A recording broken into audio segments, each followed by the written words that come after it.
Hi everyone, this is my day two of must read books, and I am with a book called No Regrets by, here you can see the cover, by Kaveree Bamzai. This is not a self help book, it is a book that tells us what not to do, what to remember, and what to forget. From being a mother to lessons learned from our own mothers, managing money to marriage, coping with pain and anger, to taking ownership of our own health and growing old. Kaveree Bamzai, first woman editor of one of India's largest news magazines, a wife and a mother of two boys and two dogs, tells us how to live a guilt free life with a little help from a host of highly accomplished women.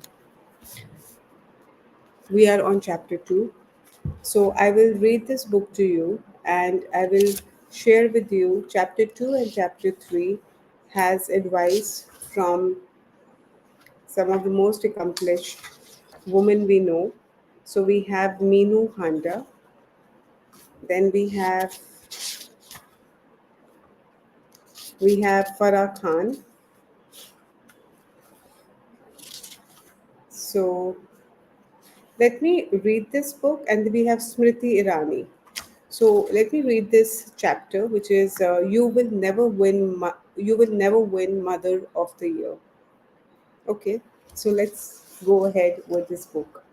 So the other day, my younger son rolled up a newspaper and hit our dog on his nose for being little too frisky.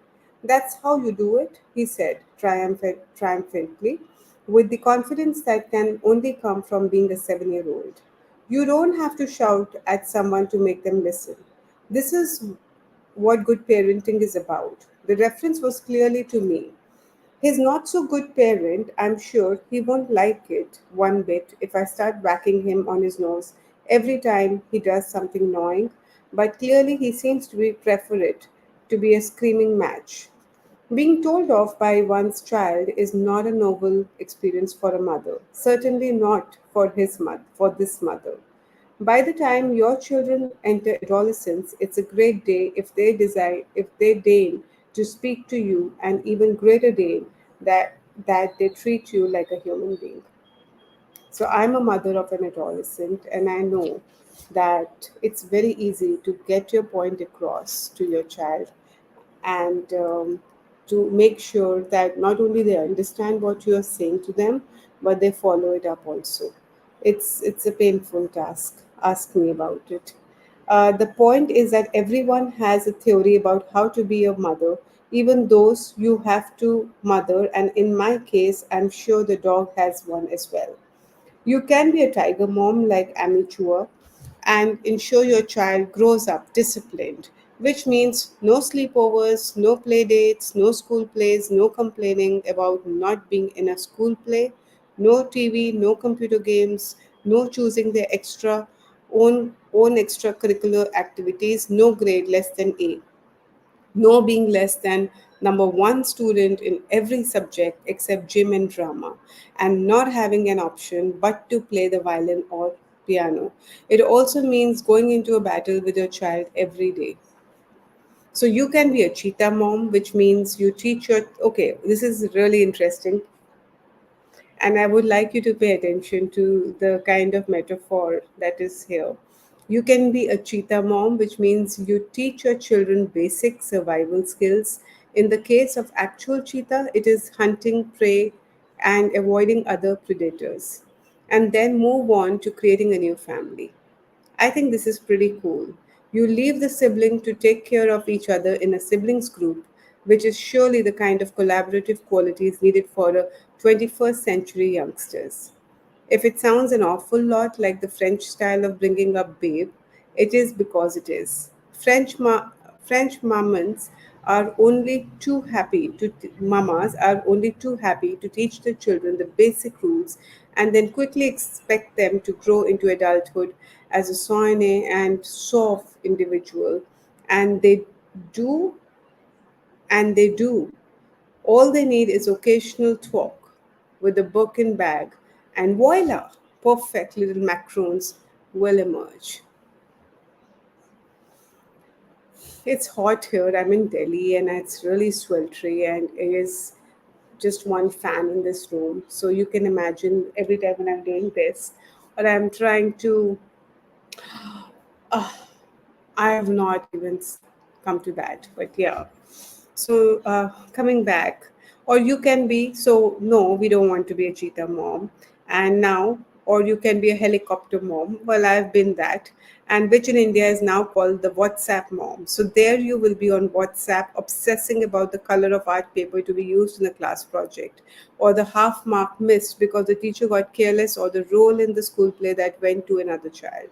A WhatsApp mom exists to display to the world what a committed mother is really like, and to monitor the child within an inch of a straight jacket, and to show the school that it's been watched. You can also be a drone mom. Okay, what is drone? Which has been entertainingly but frighteningly described by psychologist Dr. George Sack as helicopter parents with silencers. As he writes, helicopter parenting is overparenting. Drone parenting takes this to a new level. It stymies the child's development. A recent study by Brigham Young professor titled Is Hovering, Smothering, or Loving?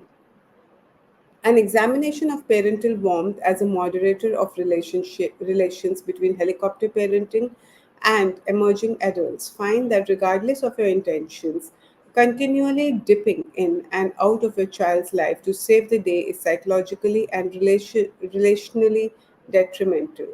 No matter how much you say you believe in your child, your action says otherwise. Soon your children will get the message, and they don't do conflict, and they don't do boundaries, and they don't do discomfort. They just don't do much on their own. If the poor mother isn't already addled by the choices of parenting style, she also has a mother's advice, usually solicited, and her mother in law's tips, usually unsolicited, to listen to. And if you imagine to raise one child successfully, there is no guarantee that the other one will also turn out to be the same.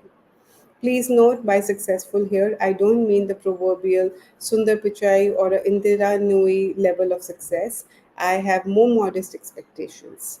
If a child is capable of earning a living, supporting a family at some point, or whatever gender persuasion, and is not a threat to society or himself, that is a job well done. World domination is for other mothers' children. Thank you very much. So even if one child turns out fairly regular, there is always a second sulking about, waiting to trip you up in your eternal maternal smugness. But as a vice professor at the Delhi School of Economics once told me, having one child is an experiment, two is what makes a family. He said nothing about what sort of a family. More fool me, I should have asked. In my case, the family is barely sane. The nicest thing anyone has ever said about my children was by my Australian friend, who, after a particularly harrowing lunch where my older one was constantly underfoot, declared that my boy would make a great brand ambassador for permanent birth control. This was only slightly less embarrassing than the time my son, at the age of 4, turned up totally naked in the fountains of the Bikaner Royal Hunting Lodge and splashed about without a care in the world as the Maharaja of Udaipur. And then Union Railway Minister watched in shock and silence. The latter died subsequently. One hopes not as a result of seeing my son in all his naked splendor. Fortunately, the other boy had not made his appearance into the world till then, so perhaps that is why he isn't scared of life. A friend who has watched them over the years has possibly the best description of them, describing them as Vijay and Ravi, aka actors Amitabh Bachchan and Shashi Kapoor from Diwar. One, the angry young man, and the other, more reasonable, and I, the long suffering Nirupama Roy. Which brings me to what I think is a valid demand. If our children get to tell us about other mothers, those who bake birthday cakes, help with homework, and cook fresh meals every day, why can't mothers talk about other children? The one who get 99.9% in the class 12th exams, the ones who remember their mother's birthday and their parents' anniversaries, the ones who are always happy to run an errand to buy a bread or milk, the ones who make their own beds and clean up their own rooms, the ones who basically do as they are told, like human version of Alexa. If ever there is a maternal bill of rights, I know I am starting a pressure group to get it passed. Still, it isn't as if mothers don't get it right. Very often they do, managing a full career, a complete domestic life, and an engaged public life. Smriti Irani, actor and politician, is one of them and happens to be the daughter of a working woman as well. Irani is the eldest of the three sisters and they were all raised to have a mind of their own. At 7:30 a.m., her mother would leave with the three girls as they walked to school and expect to have the house neat and clean by the time she returned in the evening. It gave us a sense of freedom but also of responsibility. She made sure the books lying around were not romances but Nancy Drew and Hardy Boys. She didn't want us to have a romantic life view of life, but she supported our every adventure. And we three took care of each other, recalls Irani. Irani's approach to motherhood is pragmatic. As a mother to two teenagers, she has learned a few things along the way. So, Smriti Irani, being a politician, I know life is going to be very hectic for her. It's not easy. It's like a 24 by 7 job. And along with that, managing and raising two teenagers, two daughters, two teenagers. No, nothing said about daughters, two teenagers. Let's hear what she has to say and what are the things that she has learned. Hand the children over to your husband the minute they become capable of having a conversation. In my case, this happened 3 years ago. Till then, they were most entirely my responsibility.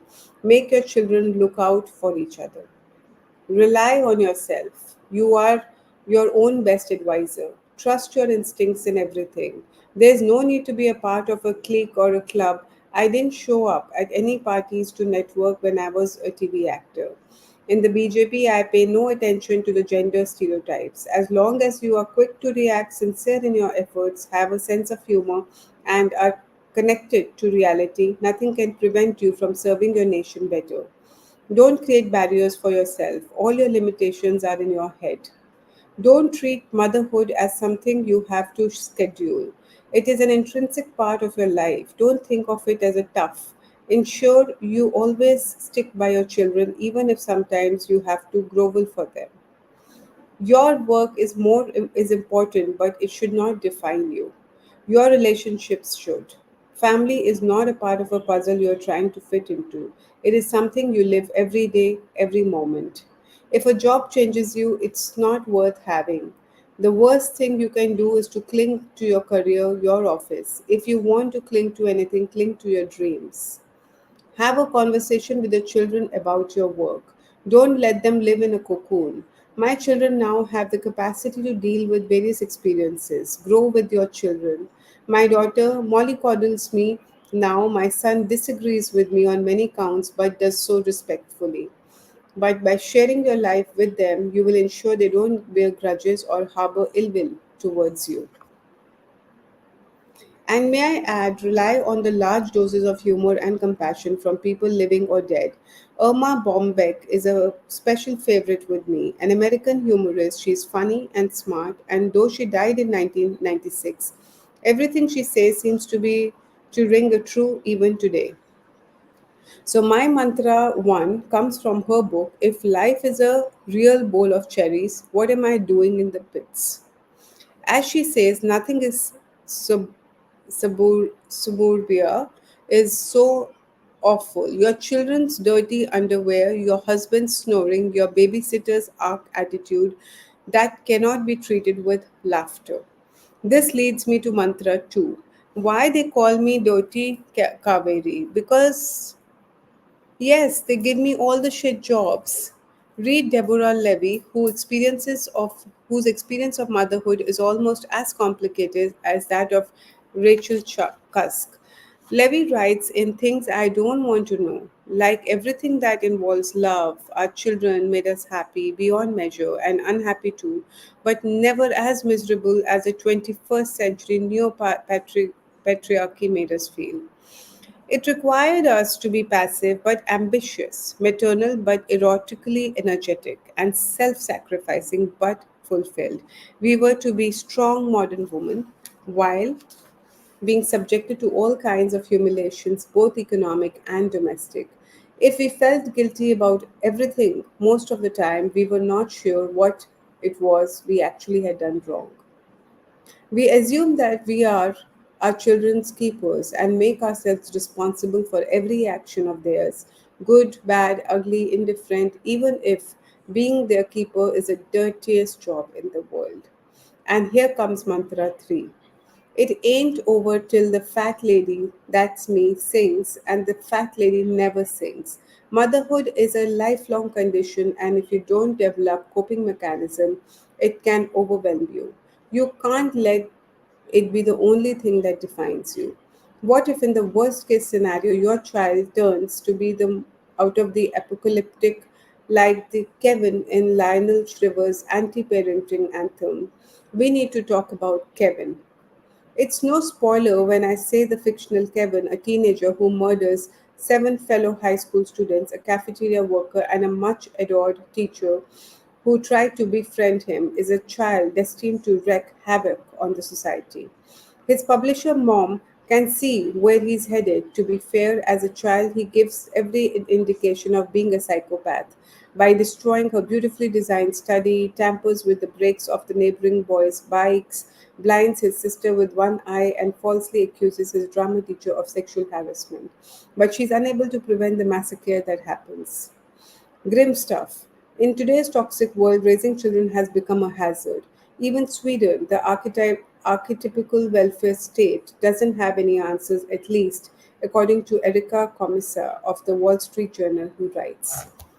American liberals sometimes hold up Sweden as a model of social order, equality of sexes, and respect for parental responsibilities. Its welfare state offers excellent free or subsidized prenatal care, 480 days of paid leave for both natural and adoptive parents, and additional leave for moms who work in physical strenuous jobs. Swedish parents have the option to reduce their normal hours and pay up to 25% until the child turns 8. But all this assistance comes at steep cost. At 61.85%, Sweden has the highest personal income tax rate in the world. That money pays for the kind of support many American women would welcome, but it comes with pressure on women to return to the workforce on the government's schedule, not their own. The Swedish government also supports and subsidizes institutionalized daycare. They call it a preschool, promoting the belief that professional caregivers are better for children than their own mothers. So it turns out that 90% of the Swedish children under 5 are in the daycare, which apparently contributes to the mental health problems. In 2012, roughly 20% of the Swedish adolescents reported at least 5 instances of self harming behavior, and the teen suicide rates hit a 25-year high in 2013, according to the paper. There goes my retirement plan of moving to Sweden. Of the many things my children's therapist, who eventually became my therapist, said, the only one has stuck with me, and there is no problem in the world that cannot be resolved with love and kindness. Think of your past as one container and the future as another weighing scale. Just pour all the empathy and understanding into the container marked future until it overflows. Simple but effective. Believe me when I say it almost always works. My friend Meenu Handa, who is now a senior publicist with Google, raised two children as a single mother after her divorce 17 years ago. Now, here are Handa's 5 secrets of success. Accept that one will not be able to do everything. Focus on the few that matters to you. So for me, cooking for them was not the most important thing. For the record, my kids do not till date believe my cooking is worth much. For me, it was to make sure that they had emotional and mental support. And so my schedules revolved around making sure I spent quality time with them, even something as small as dropping them to school, bus stand, weekend picnics, activities, family dinner togethers, were daily conversations on school and playtime activities. I took lots of holidays with them, even when they were young, along with the larger family. And to me, the holidays were so important for the time together, instilling values and exposure. It does take a village to raise children, and therefore build a good support network and take all the help you are offered. My best friend, my mother, and my sister were my key pillars of support. So if there was something I could not do, one of them would step in. In the early years, when the nanny would be on leave, my sister and my mother would take over the children for the summers. And when they got older and could not no longer spend time away from the school or home, my mom and dad would come and spend time at my place while I traveled. And my best friend would step in for me, giving them the support they needed for their schoolwork. So when I traveled, there were three people in my place. As a result, my kids grew up with three moms: me, my nanny, and my best friend, and two grandmoms: my mom, my friend's mom, and an extra big sister, my second nanny. And I made some conscious choices of refusing international opportunities and even opportunities in other cities within India, for I knew I needed the support network to be at peace. And I was lucky. My nanny was a constant for them. She is still there with me, 23 years now, and I trusted her, and she is family. I always made sure I showed up for big moments, including school performance, no matter how small, PTAs, and any other type of event that mattered to them. So no matter what was happening at work, these I never missed. As much as possible for my domestic travels, I would make sure that I would come back on the first night possible, and if there is and be there in the morning for their school time, even if it is meant traveling like a zombie, early morning departures and late evening arrivals. I expose them to all and every possible sports, drama, painting, dancing, music activity from very early age. Both started swimming by the time they were 3 or 4, playing the keyboard by the time they were 5, skating by the time they were 6, and cycling even earlier. I pushed them to try all sports, be it football, cricket, tennis, lawn bowling, even that, and any other activity that would keep them creatively and physically engaged and busy. Eventually, my daughter chose Kathak and trained for 6 years, and my son went into music, and I did everything possible to make sure they spend consistent quality time doing this. I'll take a break.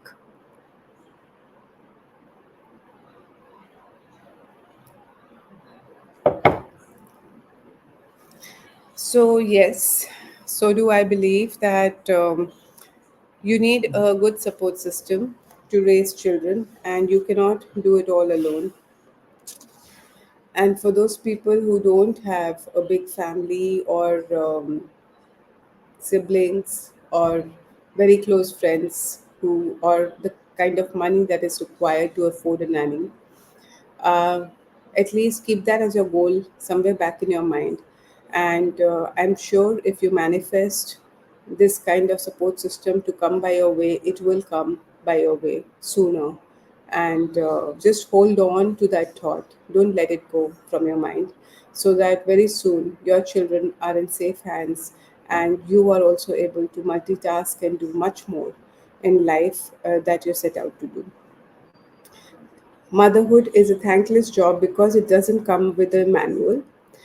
As Adrene Rich wrote in Of Woman Born, when we think of institutions of motherhood, no symbolic architecture comes to mind. No visible embodiment of authority, power, or potential or actual voice. Yet, as she points out, there are laws determining how women got to these places. The penalties imposed on those who try to live their lives according to a different plan.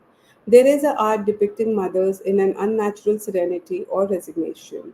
There is the medical establishment which has robbed so many women of the act of giving birth, and there are experts, almost all male, who have told women how, as mothers, they should behave and feel. Rich further adds, we do not think of power stolen from us and the power withheld from us in the name of the institution of motherhood. To think this was written in 1976 and still holds true. The cult of modern motherhood, which prays at the altar of WhatsApp, intimidates even a woman as strong as movie director Farah Khan, who had triplets when she was 43 and possibly the first person in Mumbai film industry to be open about giving birth through IVF. The director of movies such as Main Hoon Na, Om Shanti Om, Khan is a great believer in learning to let go, though she acknowledges that choices have become more complicated now than they were. So the good part is that I'm so glad Kaveri has penned down this book because she knows a lot of people from diverse background and which she has tried her hand at to get them sharing their views in this book. And this is one place where you will hear names from what not, where not, whether it is a film industry or whether it is the corporate world or it is a politician talking about their challenges. Khan follows five basic principles while raising children. Have you prepared your children well enough for the real world? She asked. There are so many things to worry about, and reading about crimes in the newspaper doesn't help. I got computers for them only this year, now that they are 11. Earlier they would all use my husband Sirish's computer. Accept the reality of your life. If your child is living in a privileged bubble, you can't take her or him out of it, but ensure that they can survive outside it as well as being happy, healthy, and safe. Do not make children the sole purpose of your life. You love them, but they are an addition to your life, not the only thing. Indian mothers tend to substitute sons for their husbands. I see so many angry mothers in the parent teacher meetings competing with each other. It's not about children, it's about them. At some point, you want your children to accomplish something. You don't want them to lie around doing nothing, eating muft ki roti. But film industry is also becoming more cutthroat, with even little children being subjected to trolling. Do they want this? Love, love, love your children. While I was growing up, my mother was too busy trying to make meets end and trying to get a job after my father, movie producer, lost all his money. She had no time to even hug us. As a series of unfortunate events struck us, my relationship with my children is the opposite, very touchy feely and very tactical. Create memories for your children, don't buy them things. Even now, I remember a few good times from my childhood. I remember when my father borrowed a car and took us into town in Mumbai to watch Towering Inferno 1974, or when we went to a hotel to have biryani. And make sure we take a lot of holidays as a family now. Moms, take it easy. Don't give in to social pressures. Now that I have crossed 50, I say that I want to whoever I want and I spend time with whoever I want. So I hope to have about 20 to 25 years of enjoying my success now and being with my children, but I'm still very fierce about making movies. Actors like actors Raj Kapoor and Mala Sinha, I can only echo Sahir Ludhi, Sahil Ludhianvi's immortal words in the film फिर सुबह होगी in 1958. वो सुबह कभी तो आएगी, वो सुबह कभी तो आएगी, इन काली सदियों के सर से जब रात का आंचल ढल ढलकेगा, जब दुख के बादल पिघलेंगे, जब सुख का सागर छलकेगा, जब अंबर झूम के नाचेगा, जब धरती नगमे गाएगी, वो सुबह कभी तो आएगी, वो सुबह कभी तो आएगी. The morning will come after the dark ages, when the shadow of night will pass, when the clouds of sadness will fade, when the oceans of happiness will flow, when the sky will dance in delight, when the earth will sing songs, when morning will come, and then morning will come to all the fellow passengers on this relentless journey of motherhood. Salam. I hope you're enjoying. I hope I am not going too fast and the pace is good for you to understand what I'm saying. Moreover, what I would really like you to have is a vibe of what this book is all about. For all the details, in case if you feel requires you to, to study whatever has been written more in depth, then please do pick up a copy of this book, order it, and I'd like you to read it yourself. Not only read it, but keep a copy of it at home and gift a copy to any mother, parent you know.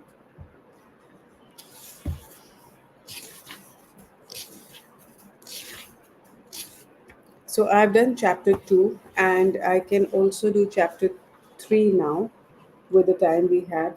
Things our mother taught us. My father would have come home quite late in the evenings for most of my school years.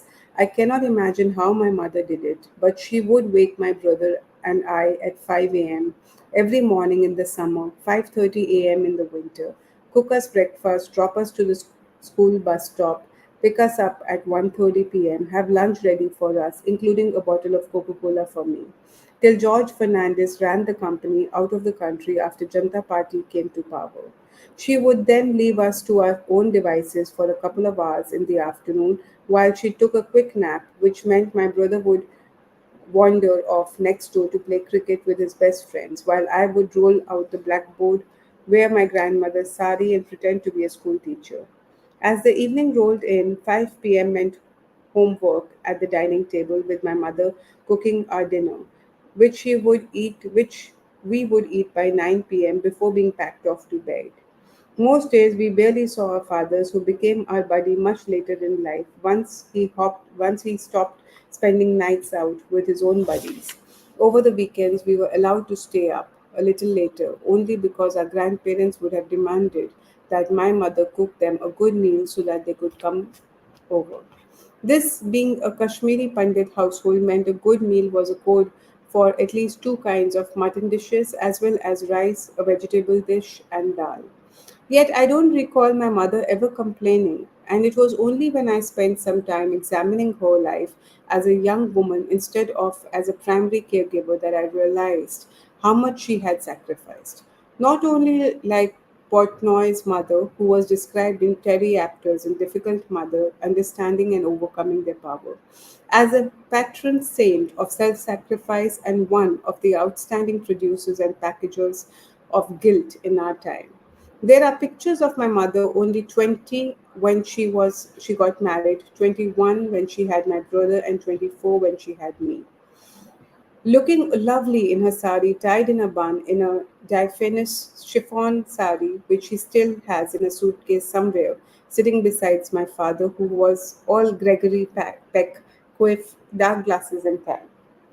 As a young woman in the Government College of Women, Srinagar, my mother would tell me stories of slacking off to watch a movie with her sister at the Regal Movie Hall or copying the latest in the churidar kurta fashion from the movies Asha Parekh or Saira Banu. Her coming to Delhi, adjusting to life with my father, a young executive who still lived with his rather overbearing father, who was a senior bureaucrat in Jawaharlal Nehru's government, must not have been easy. But we didn't get to hear of that. She managed to teach her then unathletic and much younger brother-in-law how to play hockey, learn to cook, observing her mother-in-law's help, and figured out how to entertain the high and mighty of the land, guests like DP Dhar, PN Dhar, leading members of what was then called the Kashmiri Mafia around Mrs. Indira Gandhi. All we heard was that we needed to work hard, do well academically, and get good jobs. In my case, I was not allowed to enter the kitchen, even when my mother's mother could have clearly done with some help. The most she ever let me ever do was to make coffee for the guests. She was quite clear that I was to have a career and even choose one for me the Indian Administrative Services. It is the one of her lasting regrets that I opted to be a journalist instead. But given that financial independence was her goal and she feels I haven't done too badly. Kaveri, thank you for sharing this with us. Almost all the successful working women I have talked to mention the enormous influence of their mothers. Union Minister Smriti Irani talks of her mother who worked in various jobs, from a teacher to a hotel housekeeper, wanting her three daughters to grow up fierce and fearless. Philanthropist Rohini Nilekani recalls her mother, a Sanskrit and a Marathi scholar, who retained a healthy interest in politics till the last day of her life. It was an interest. It was an interest young Nelakani picked up in the heady 70s when she was studying French literature in Alphistone College, Mumbai. Fashion designer Anita Dongre remembers the strength of her mother the woman who joined the woman of the joint household she grew up in Jaipur. My mummies were the best hosts in the world, and the way they conducted their lives left a deep mark on me. They would be constantly running the joint family, have no time off, and never complain, she says.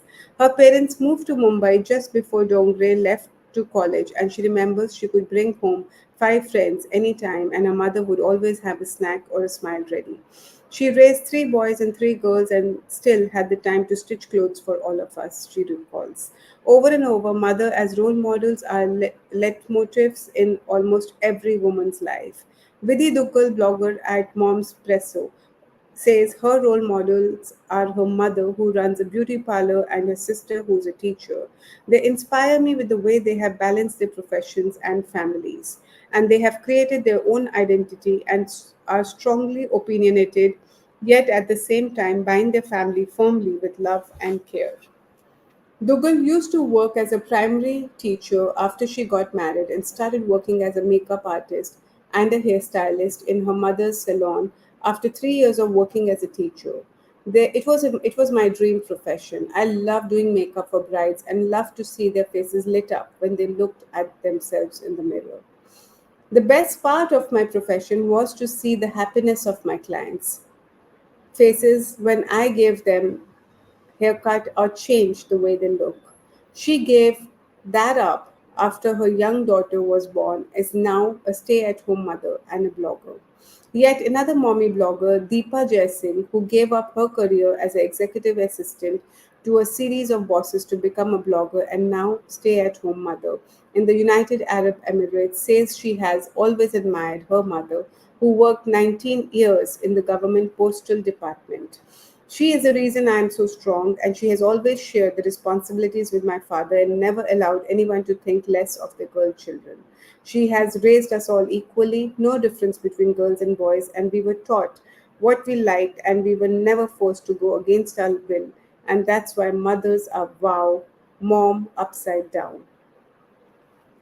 Now, in turn, Jaisingh is teaching her 4 year daughter all she learned about being a woman from her mother. You are no less than a man. You can manage everything else, both at home and at work. Your children will grow up independent and they will know the value of education, time, and money. Simple living, high thinking should be your motto. Treat yourself with love and respect. No one should tell you that you are less than them. In retrospect, our mothers seem to be so extraordinary, making so much out of so little life. Not all of them worked in the conventional of going to office sense, but they cooked for us, they kept a house for us, helped us with our homework, and also took care of relatives. We who took our cues from Enid Blyton and Jane Austen didn't really have the strong maternal role models in public spaces. Growing up in 70s, Hindi movies usually showed mothers as props of Amitabh Bachchan to go to war against. It could be his Najaiz Baap, Sanjeev Kumar in Trishul, or Aaj Khush To Bahut Hoge Tum, God of the War. Nargis' character in Mother India 1957 could slay her own son for being well, evil was a dim memory. occasionally revived on Wednesday evenings Chitrahars. It is something Ira Mukhoti noticed while looking for stories to tell her young daughters. The writer realized all her references for strong woman character came from the West. As a consequence, she has spent much of her adult life changing that by unearthing powerful women in Indian history and mythology in the fascinating heroines and daughters of the sun. I asked Mukhoti for her list of powerful role models of working mothers through the Indian history, and she was more than generous with the names. As she writes, our history and mythology is filled with trailblazing women whose multi textured narratives are reduced to a simplistic, reductive image. But I've realized they lived complicated lives, managing society's expectations as well as personal ambitions, much like the women of today. Often in these stories, women count on implicit support of other women. If Humayun's wife, Hamida Banu, was able to accompany Humayun into exile in Persia for 2 adventurous years, it was because she could leave the child Akbar in the care of more than 10 milk mothers in addition to sister and mother in law. Draupadi was a working mother par excellence. Not only did she have to manage the various personalities of her 5 husbands, but she also followed her husbands into exile into forest. During those 13 bleak and desolate years, Draupadi was able to devote her life to sharpening her husband's anger and ambition because she had no motherly distractions, having left her 5 sons behind in Panchala, her birthplace. Babur's daughter Gulbadan wrote her famous biography when she was over 60 years old, having raised her family and fulfilled all her social obligations. Jahanara Begum, Shah Jahan's eldest daughter, influenced the construction and the shape of what we call Old Delhi today. A hugely powerful and ambitious woman, she had an enormous amount of money that had come to her from her mother Mumtaz Mahal. A Sufi scholar, she remained single and was beloved both her warring brothers Dara Shikoh and Aurangzeb. We don't necessarily think of Mumtaz Mahal as a working mother, but she raised and educated 13 children, roaming the badlands of India while her husband Shah Jahan tried to consolidate the Mughal Empire. She may not have contributed to the landscape of India herself, but 4 of her children shaped its destiny, and her mausoleum is a silent testament to her power. Rani Lakshmibai was much more than a warrior who died on the battlefield during the First War of Independence. She was a diplomat and pragmatist. She was a formidable leader who was able to bring together diverse people of Jhansi under her benevolent rule. All this while raising her adopted son alone after the death of her husband Raja Gangadhar Rao. And yet, we tend to underestimate the lessons we learn from our mothers, perhaps because this is one relationship that is driven through with so much love as it is with the strife. Show me a mother daughter who do not fight. I will show you a dysfunctional relationship. We all end up being some version of our mothers, but we struggle against it throughout our lives. Whether they stifle us with the weight of their expectations or keep us on the short leash of their hard to earn approval, our mommies are indeed our dearest. All through our lives, we think we are so clever and witty, and we give ourselves the test of what would Nora Ephron do. And when all we need to do is to remind ourselves to do what our mothers did. Buckle down to whatever adversities there is and just go on with what needs to be done. But no, we don't get it. We all look for permission to be the person we walk around the world as, forgetting that the one to whom our invisible umbilical cord is forever tied to did that for a very long time ago. And often, like Simone de Beauvoir in A Very Easy Death, we leave it too late we leave it too late to resolve differences or to really have a conversation that tells us that what we ought to have known, that we are but pieces of their DNA. Our children, if we have any, are the same for us, and so the cycle of life continues. As Maya Angelo writes in Vivian Baxter in Mom, the mother who abandoned her in childhood but came to be a strong force in her adulthood. I really saw clearly and for the first time why a mother is really important. Not just because she feeds and also love and cuddles and even mollycoddles as a child, but because in an interesting and maybe an airy and unworldly way, she stands up in the gap. She stands between the unknown and the known, and she has our back always. I asked Diksha Basu, author of the lively The Windfall, mother of two children, for five things she learned from her mother. Demographic sociologist Alaka Malbade Basu, and here is what she said. Create your own definition of femininity. From the time I was young, impressionable child, my mother modeled for me the way to define being a female for myself, regardless of what the media and my peer were saying. I remember sitting in her bedroom in Delhi and watching her put on the lipstick before heading out for dinner, and also perhaps more vividly remember sitting in the back seat of the car she used to drive in Delhi and watch her put her windows down to shout out at two men on the motorbike who were harassing her for driving. This was Delhi in the early 1990s when women drivers were a noticeable minority. I suppose that's still the same, but the numbers are changing a bit. And I remember feeling a thrill when I saw my mother drive in her cotton saris and large sunglasses, undaunted by the cowards on bikes who had plenty to say. Fast forward 20 years, and on my first day of driving in Mumbai, my husband sat horrified as he watched me swerve our car in front of a bus that wouldn't let me overtake. My mother also taught me to have a career and to have a family without constantly chattering about my work life balance. She taught me that the highest form of femininity is to value my mind and my opinions. Cheer for the underdog, even though they often lose, till uh, till make the underdog feel better and will make you see things that aren't necessarily obvious at the first glance.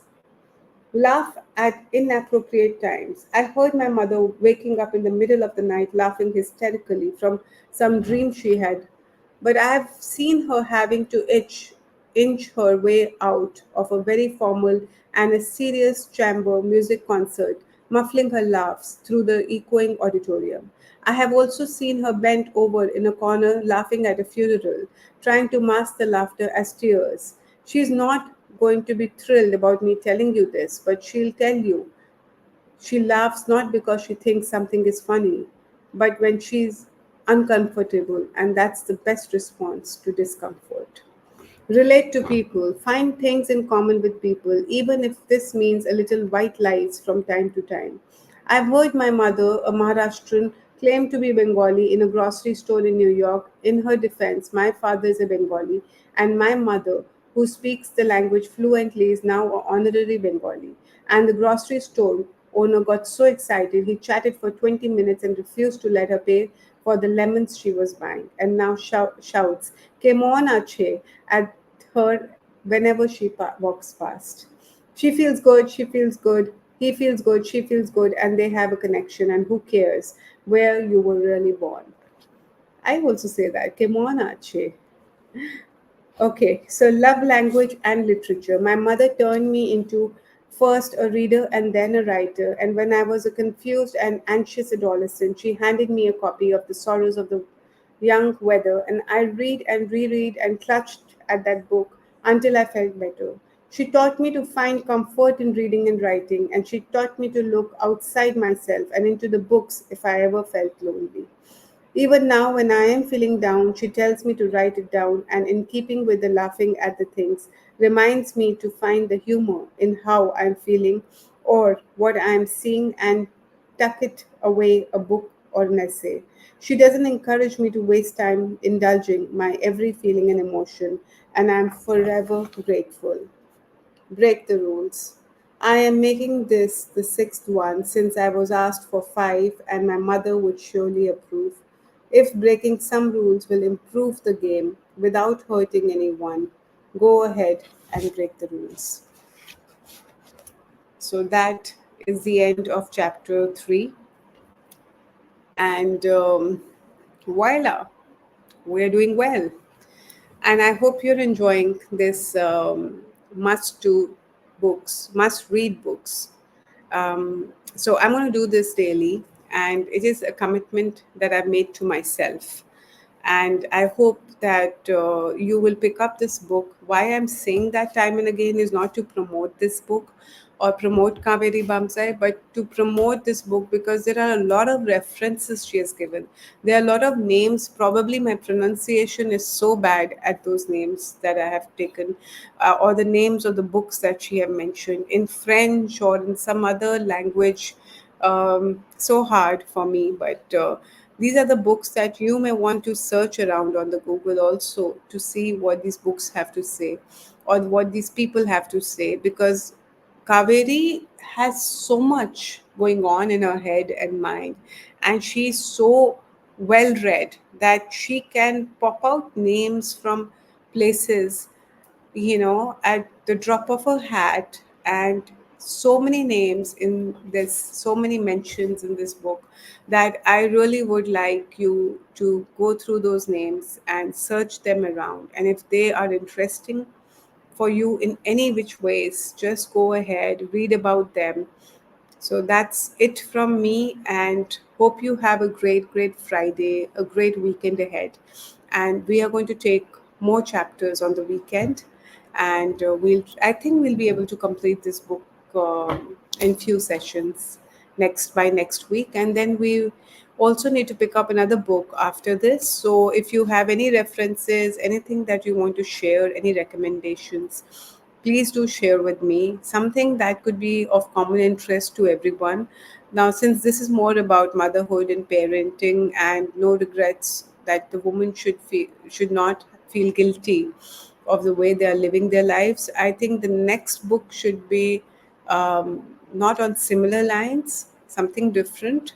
It could be something motivational, it could be something more on communications, perhaps.